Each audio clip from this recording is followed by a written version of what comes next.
Good afternoon everyone. আজ তোমাদের সাথে একটা ছোট্ট হারভেস্টিংয়ের ভিডিও শেয়ার করতে এলাম।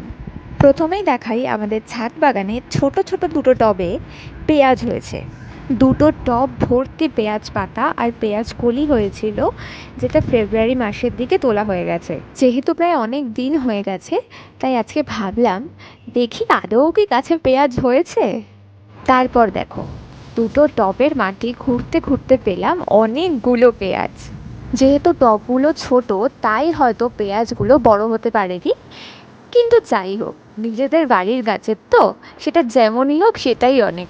দাঁড়াও দাঁড়াও, শুধু পেঁয়াজ না, গাছ থেকে এখনো লঙ্কা এঁচড় সব পাড়া হয়েছে।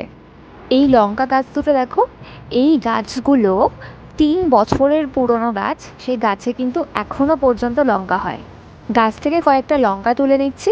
এখনো গাছে কয়েকটা লঙ্কা আছে, যেগুলো ছোট, পরে তুলবো। দেখো, খুব সামান্য জিনিসই হারভেস্ট করেছি, আর এঁচড় পাড়াটা তোমাদের সাথে পরের ভিডিওতে শেয়ার করছি।